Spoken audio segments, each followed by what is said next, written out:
안녕하세요. 서울한의원 대표원장 박종입니다. 지난 시간부터 제가 파킨슨병 환자가 쾌적하게 생활하는 법에 대해서 설명을 하고 있는데요. 이번 시간에는 첫 번째로 거실에서 활동을 하기 위해서 주의해야 될 사항을 설명을 드리도록 하겠습니다.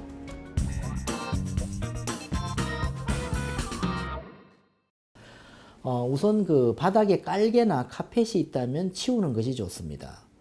털이 긴 바닥 깔개나 매트리스 카펫은 먼지도 날리고 청소도 어렵지만 환자가 걷거나 바퀴 달린 보조기를 사용하는 데 있어서 걸리적거리기도 하고 어려움이 있기 때문에 가능하면 치우는 것이 좋습니다.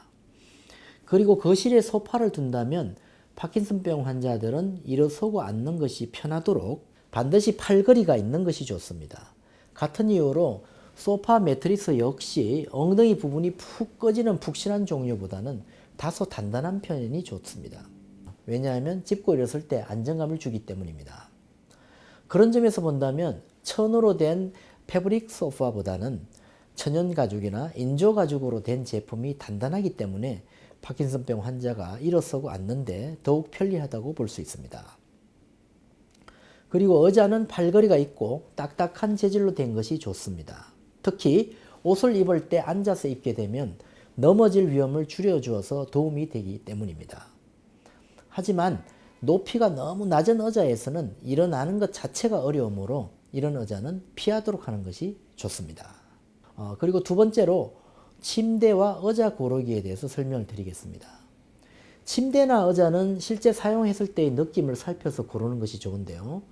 직접 파킨슨병 환자가 앉거나 누워보고 편안한지를 살펴보고 그리고 자리에서 일어나기 쉬운지를 확인하고 고르는 것이 좋습니다. 파킨슨병 환자가 잠자리에서 일어나기에는 일반 바닥에서 자는 이부자리보다는 침대가 훨씬 더 편리합니다. 그래서 침대를 구입하려면 환자가 꼭 직접 누워보고 침대의 폭과 높이 등을 확인하도록 하는 것이 중요합니다. 발을 늘어뜨렸을 때 높이가 너무 낮거나 높아서도 곤란하기 때문에 그렇습니다. 그리고 경우에 따라서 높이 조절이 가능한 환자용 침대를 사는 것을 생각하는 것도 나쁘진 않습니다.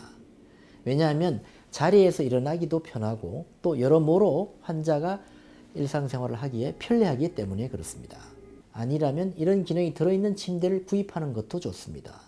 그리고 침대에는 낮에 힘든 일이 있더라도 밤에 푹 자기 위해서 가능하면 낮에는 사용하지 않도록 하는 것이 좋습니다. 그리고 의자 역시 편한 것을 고르고 사용하면서 정상에 맞춰서 조금씩 조정하는 것이 좋습니다. 특히 의자는 낮에 사용하는 시간이 길기 때문에 앉았을 때 불편한 점은 없는지 등을 확인하는 것이 중요합니다.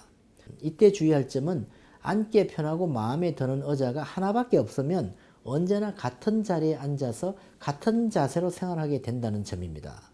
그렇게 되면 어딘가로 가는 움직임도 줄어들게 되죠. 따라서 가능하다면 집안 여기저기에 마음에 들고 편한 의자를 곳곳에 배치해서 어디에서든지 걷다가 앉아서 쉬고 또 걷고 하는 등과 같이 쾌적하게 움직이며 지낼 수 있는 그런 공간들을 여러 곳에 만들어 주는 것이 좋습니다. 의자는 등받이가 너무 높거나 지나치게 뒤로 젖혀지지 않는 것을 택하도록 하는 것이 좋습니다. 등받이가 뒤로 젖혀져 있으면 당연히 일어나기 불편하기 때문에 그렇습니다. 또 앉는 부분에 여유가 있는 것이 좋은데요. 너무 푹신하지는 않은지도 따져보아야 합니다. 푹신하면 느낌은 좋지만 몸이 푹 가라앉아서 자리에 일어나거나 움직이기가 힘들기 때문에 그렇습니다. 그리고 일반 성인도 이런 두 종류의 의자에서 일어서는 것은 매우 불편하다고 볼 수 있습니다. 그리고 의자는 적당하게 탄력이 있어서 몸을 지탱해 줄 수 있고 또 일어날 때에도 도움이 되는 쿠션이 장착된 의자가 파킨슨병 환자에게 맞는 의자라고 볼 수 있습니다. 당연한 말이지만 앉거나 일어설 때 몸을 받쳐줄 수 있는 손잡이가 있는 제품을 고르는 것이 역시 중요합니다. 그리고 높이는 앉았을 때 발이 자연스럽게 바닥에 닿은 높이가 가장 적당하다고 볼 수 있습니다.